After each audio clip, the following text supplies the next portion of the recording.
Make tes pauses, cherchez vous-même la solution avant de regarder la correction. Bonne vidéo. Dans cette vidéo, nous allons apprendre à étudier les variations d'une suite. Nous allons rappeler la définition d'une suite majorée, d'une suite minorée, d'une suite bornée et nous allons rappeler le théorème de convergence des suites monotones. Premier point, suite majorée, suite minorée et suite bornée. Considérons la suite UN et les réels petit m et grand M avec le réel petit m inférieur ou égal au réel grand M. Une suite UN est majorée par grand M si le terme UN est inférieur ou égal à grand M, quelle que soit la valeur de petit n entier naturel. Une suite UN est minorée par petit m si et seulement si le terme UN est supérieur ou égal à petit m, quelle que soit la valeur de l'entier naturel petit n. Une suite UN est bornée par petit m et grand M ou petit m inférieur ou égal à grand M si et seulement si la suite UN est minorée par petit m et majorée par grand M si et seulement si UN est compris entre petit m et grand M pour tout petit n appartenant à grand N. Deuxième point, on nous rappelle le théorème de convergence des suites monotones. Toute suite croissante et majorée est convergente. Une suite croissante, c'est une suite dont les termes deviennent de plus en plus grands. Elle est majorée si ces termes ne peuvent pas passer au-dessus d'un grand M. Par conséquent, ces termes ne peuvent pas aller vers plus l'infini. La suite va donc être convergente. En revanche, si la suite elle est croissante et qu'elle n'est pas majorée, elle va diverger vers plus l'infini. De manière analogue, toute suite qui est décroissante et minorée est convergente. Une suite est décroissante si ses termes deviennent de plus en plus petits. Elle est minorée par petit m si ces termes ne peuvent pas devenir plus petits que petit m. Ces termes ne peuvent donc pas diverger vers moins l'infini. Par conséquent, cette suite elle est convergente. Et donc par conséquent, toute suite qui est décroissante et non minorée va diverger vers moins l'infini. Pour la question 1, on nous dit quelles sont les variations de la suite UN définie par UN égale à 3n plus 12 sur 2n plus 1 pour tout n appartenant à grand N. Premier point, on nous dit que donner les variations d'une suite UN, ici revient à dire si elle est croissante ou décroissante ou ni l'un ni l'autre. On nous rappelle qu'une suite UN est croissante si ces termes prennent des valeurs de plus en plus grandes. U0 est inférieur ou égal à U1, qui est inférieur ou égal à U2, qui est inférieur ou égal à U3, qui est inférieur ou égal à ... qui est inférieur ou égal à UN, qui est inférieur ou égal à UN plus 1, etc. Pour montrer qu'une suite est croissante, il suffit de montrer que le terme UN est inférieur ou égal au terme UN plus 1 qui vient juste après lui, quelle que soit la valeur de petit n dans l'ensemble des entiers naturels.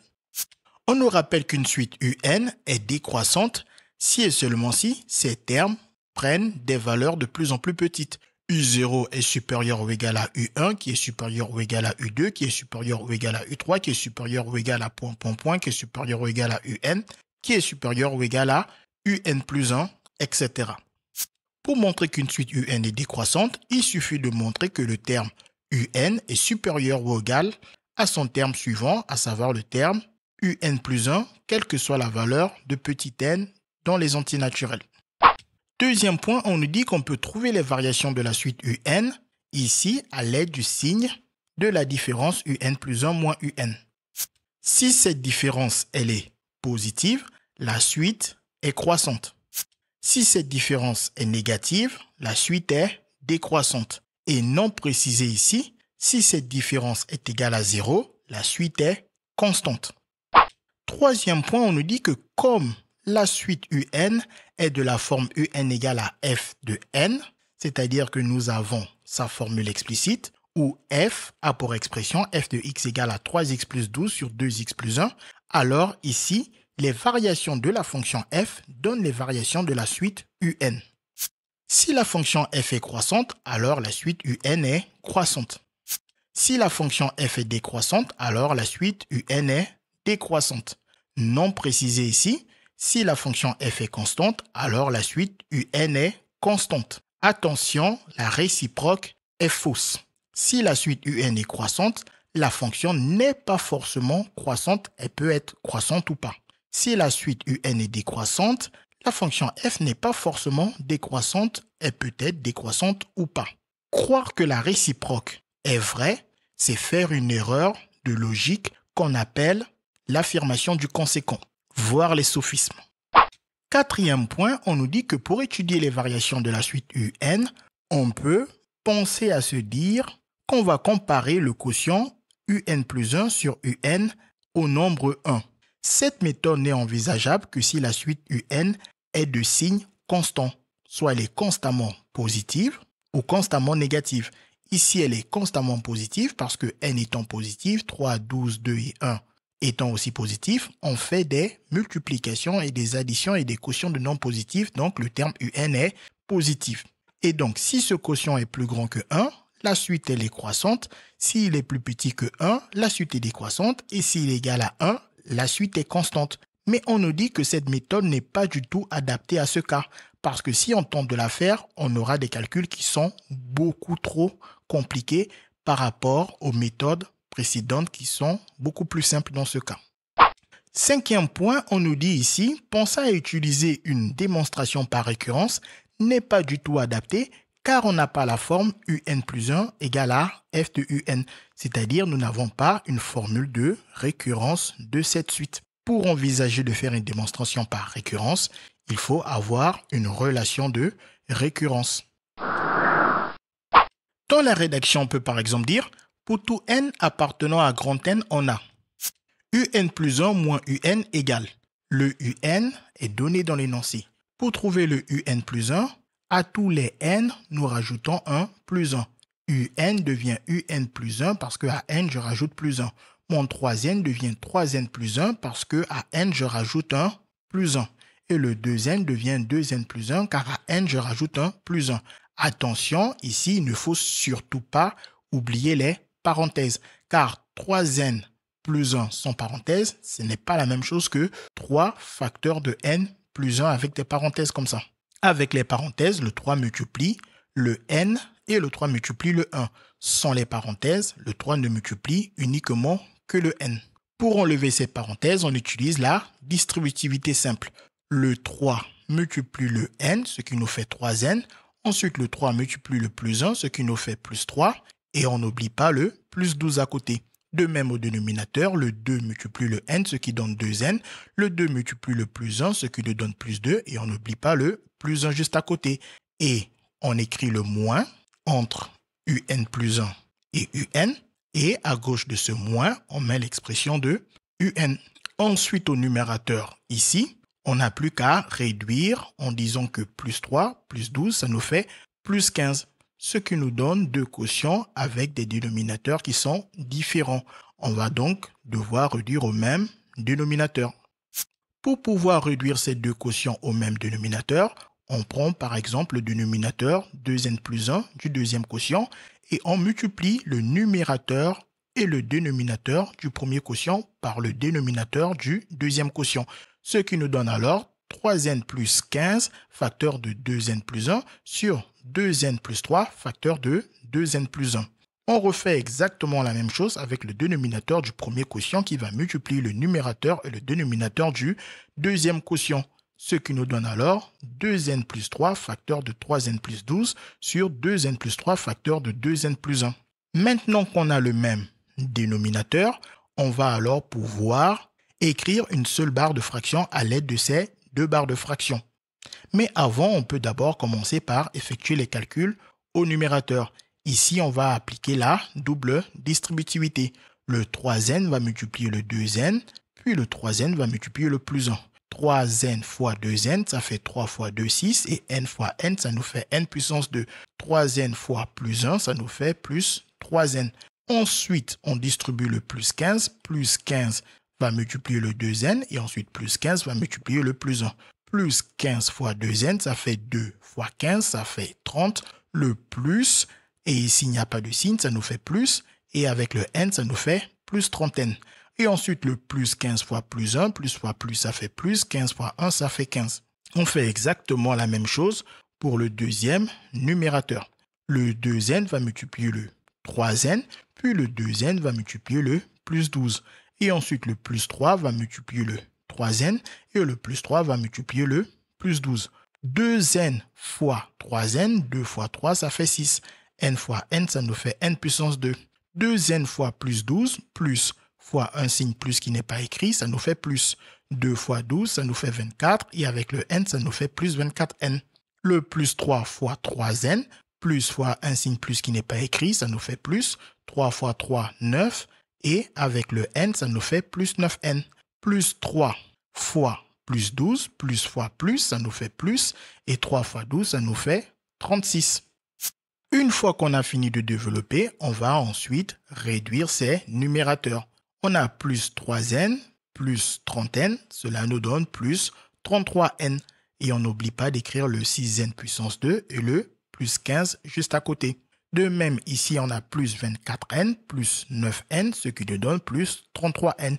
Et on n'oublie pas d'écrire le 6n puissance 2 plus 36, juste à côté. Maintenant qu'on a simplifié les numérateurs et qu'on a le même dénominateur, on peut écrire une seule barre de fraction. Une seule barre de fraction avec ce dénominateur commun. Le signe moins qui sépare les deux barres de fraction est conservé. À gauche de ce signe moins, on écrit le numérateur du premier quotient. À droite de ce signe moins, on écrit le numérateur du deuxième quotient. Mais on fait attention à mettre ce numérateur entre parenthèses, car un moins devant une barre de fraction, c'est exactement comme un moins devant des parenthèses. Ce moins va changer tous les signes. Et pour que ce moins change tous les signes, il nous faut des parenthèses. Ensuite, on enlève ces parenthèses en changeant les signes, car on a un moins juste à gauche de la première parenthèse. Donc, le 6n puissance 2 devient moins 6n puissance 2. Le plus 33n devient moins 33n. Le plus 36 devient moins 36. Bien évidemment, vous n'êtes pas obligé d'écrire cette étape avec les parenthèses. Vous pouvez directement écrire le changement de signe pour gagner du temps lors de votre rédaction. Une fois qu'on a enlevé les parenthèses, on effectue ensuite les calculs pour réduire l'expression. J'ai 6n puissance 2 moins 6n puissance 2, ça me fait 0n puissance 2, à savoir 0 que je n'écris pas. Et là, j'ai plus 33n moins 33n, ça me fait 0n, c'est-à-dire 0 que je n'écris pas. Et là, j'ai plus 15 moins 36 qui me donne moins 21. Et je garde bien évidemment ce même dénominateur. Ensuite, la règle de signe me dit que comme j'ai moins au numérateur et un nombre positif au dénominateur, moins sur plus, ça me fait moins. Je peux donc mettre le moins juste à gauche de la barre de fraction.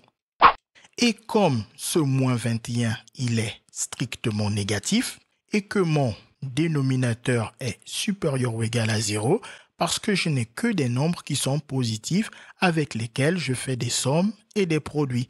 Par conséquent, ça me donne un résultat qui est positif. Puis je fais le quotient d'un nombre strictement négatif par un nombre qui est positif. Cela me donne un quotient qui est strictement négatif par quotient et règle de signe.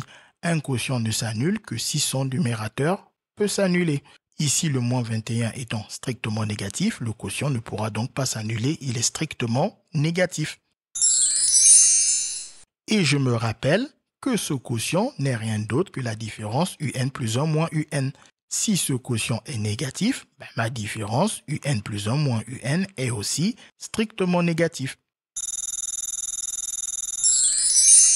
D'où la suite un est décroissante, car la différence un plus 1 moins un est strictement négative.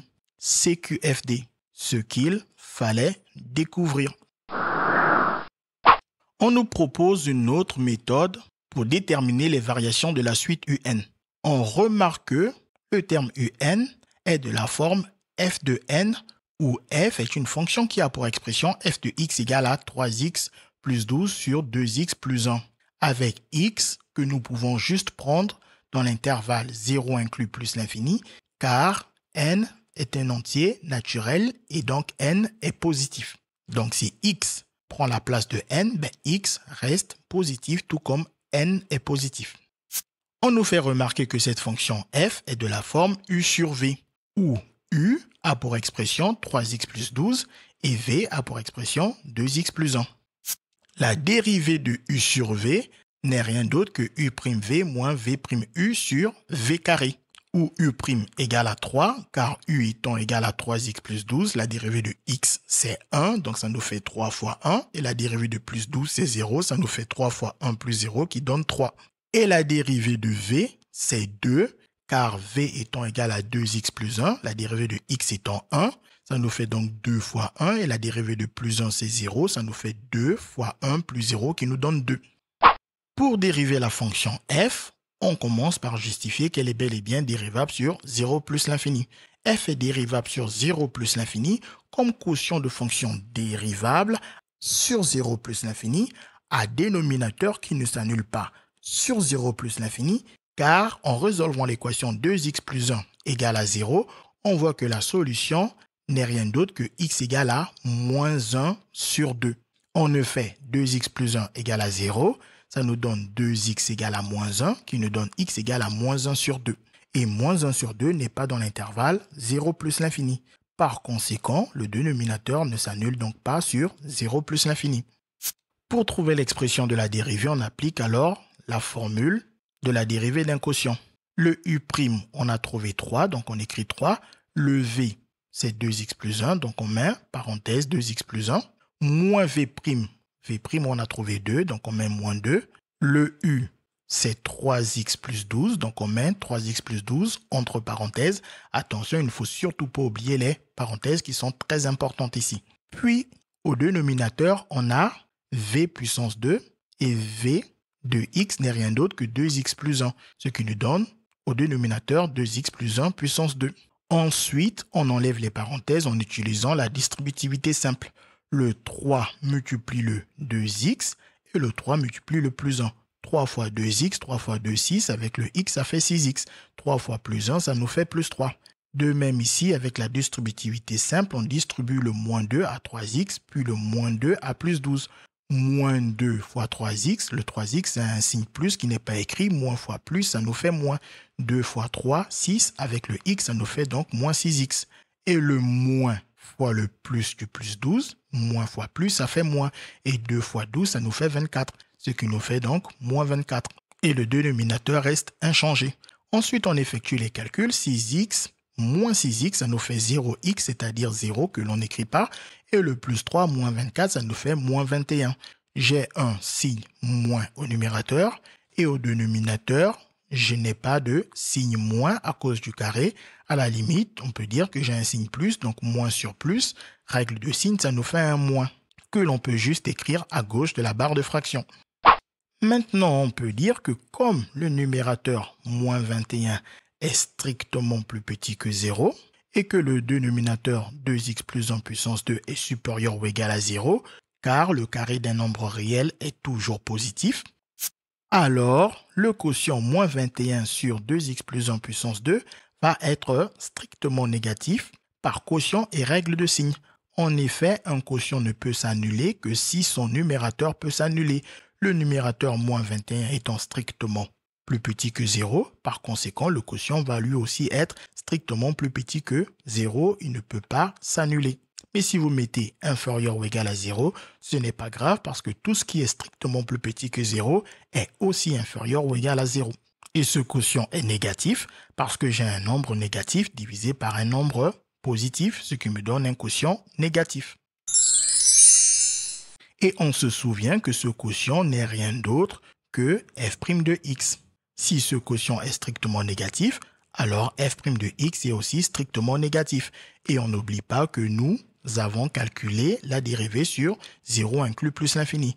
Donc la dérivée est strictement négative sur 0 inclus plus l'infini. Et comme la dérivée est négative, par conséquent, la fonction est alors décroissante sur 0 plus l'infini. D'où la suite un est décroissante. En effet, on a dit que lorsque la suite un est de la forme f de n, si la fonction f est décroissante, alors la suite elle aussi sera décroissante. CQFD, ce qu'il fallait découvrir. Pour la question 2, on nous dit la suite un définie par un égale à 3n plus 12 sur 2n plus 1 pour tout n appartenant à grand N est majoré ou minoré par 3/4, point d'interrogation. Premier point, on nous dit, c'est quoi majoré, c'est quoi minoré, c'est quoi borné. On nous rappelle que UN est majoré par grand M si et seulement si le terme UN est inférieur ou égal à grand M pour tout n appartenant à grand N. On nous rappelle que UN est minoré par petit m si et seulement si le terme UN est supérieur ou égal à petit m pour tout n appartenant à grand N.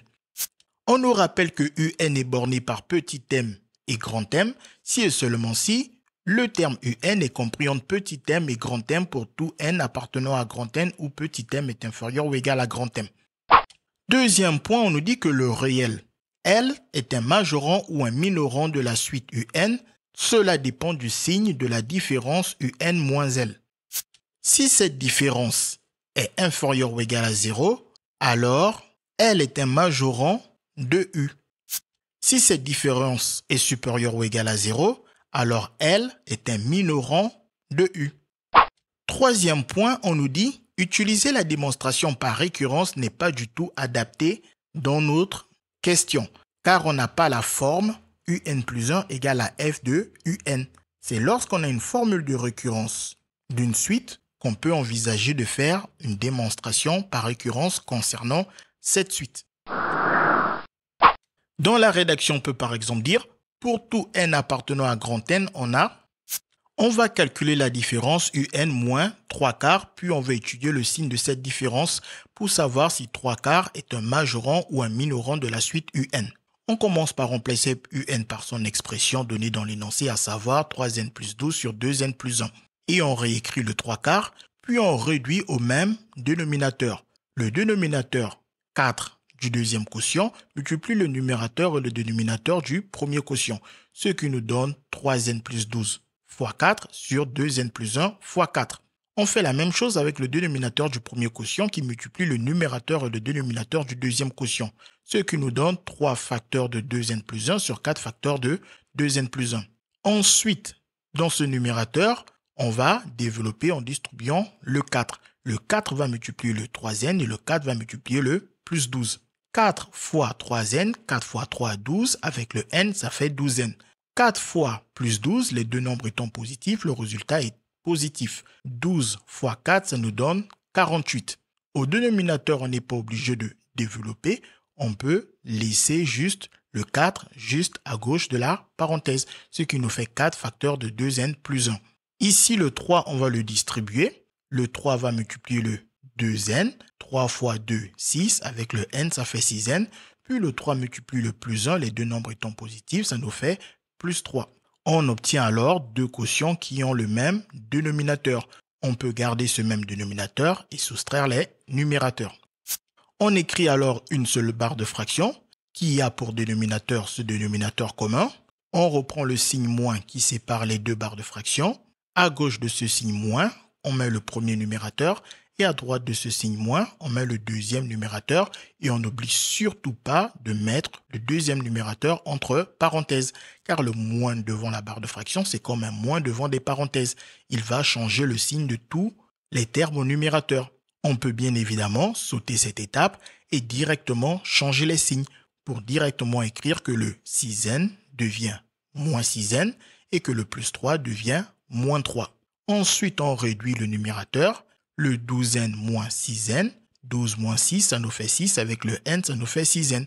Et le plus 48 moins 3, cela nous donne plus 45 avec le même dénominateur 4 facteurs de 2n plus 1. Ensuite, on peut dire que comme ce 4 est strictement positif et que le 6n plus 45 est aussi positif et que le 2n plus 1 est aussi positif car on fait des multiplications et des additions de nombres positifs. Alors, toute cette expression que l'on obtient par produit et par quotient va être positive car il s'agit de produit et de quotient de nombres positifs par règle de signe. Et on se rappelle que toute cette expression n'est rien d'autre que UN moins 3/4. Donc, comme cette expression elle est positive, alors UN moins 3/4 est aussi positif. Et on a vu que si UN moins 3/4 est supérieur ou égal à 0, on n'a plus qu'à faire passer le moins 3/4 de l'autre côté de l'inégalité, ce qui nous donne alors que UN est supérieur ou égal à 3/4. D'où la suite UN est minorée par 3/4. Bien évidemment, on aurait pu directement s'arrêter à cette ligne et conclure que UN est minoré par 3/4 sans avoir besoin d'écrire cette ligne. CQFD, ce qu'il fallait déterminer. Pour la question 3, on nous dit « Que peut-on conclure pour la suite UN ?»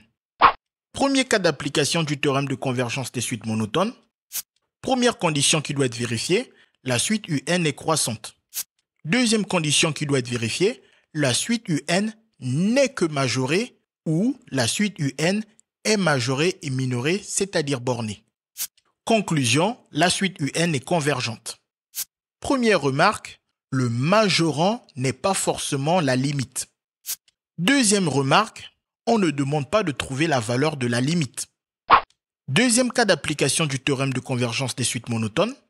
La première condition qui doit être vérifiée est que la suite UN est décroissante. La deuxième condition qui doit être vérifiée est que la suite UN n'est que minorée ou la suite UN est minorée et majorée, c'est-à-dire bornée. Conclusion, la suite UN est convergente. Première remarque, le minorant n'est pas forcément la limite. Deuxième remarque, on ne demande pas de trouver la valeur de la limite. Dans la rédaction, on peut par exemple dire comme la suite UN est décroissante et minorée par 3/4, alors la suite UN est convergente. CQFD, ce qu'il fallait découvrir.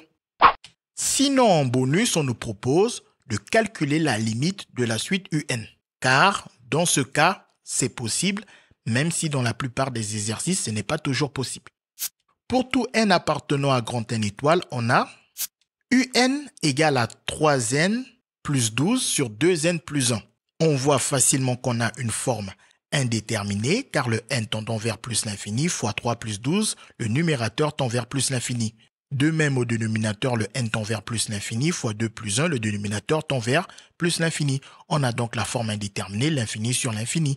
Pour lever cette indétermination, on va alors factoriser au numérateur par n, qui est la plus grande puissance de n au numérateur, et au dénominateur aussi par n, car la plus grande puissance de n au dénominateur est donnée par n.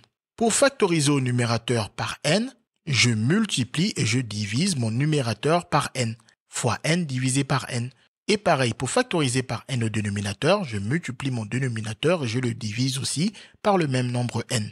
Ensuite, dans la partie où je divise le numérateur par n, je distribue ces divisions à chacun des termes du numérateur. Le 3n se retrouve sur n, le 12 se retrouve sur n. Je fais la même chose au dénominateur, la division par n est distribuée à chacun des termes du dénominateur. Le 2n se retrouve sur n et le 1 se retrouve sur n. Et ensuite, j'effectue les simplifications. Le n au numérateur avec le n au dénominateur se simplifie. Et le 3n sur n, je simplifie les n, ça me laisse 3. Le 12 sur n reste 12 sur n.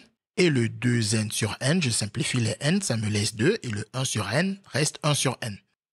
Et comme le 12 sur n, ici, a pour limite 0 lorsque n tend vers plus l'infini, ainsi que le 1 sur n, ici, a aussi pour limite 0 lorsque n tend vers plus l'infini, alors toute cette expression, tout ce quotient, a donc pour limite 3 plus 0 sur 2 plus 0, ce qui nous donne 3 sur 2. C'est-à-dire que la limite de la suite UN n'est rien d'autre que 3 sur 2. En effet, on a montré que cette expression n'est rien d'autre que UN. Et on a aussi montré que cette expression a pour limite 3 sur 2. Donc, UN a pour limite 3 sur 2. On peut donc remarquer que la limite 3 sur 2 de la suite UN n'est pas du tout égale à notre minorant 3/4 dans ce cas de figure. Mais le plus souvent dans la plupart des exercices, surtout au bac, la limite est en général le minorant. Et si il y a un majorant qui permet de dire que la suite est convergente, la limite est aussi en général au bac le majorant. Mais ce n'est pas le cas dans notre exemple ici. Donc, il faut bien faire attention à ne pas croire que le minorant est obligatoirement la limite. Les mathématiques, ce n'est pas juste la mémorisation de l'application de cours. Ça nous aide à comprendre le monde qui nous entoure et à prendre des décisions.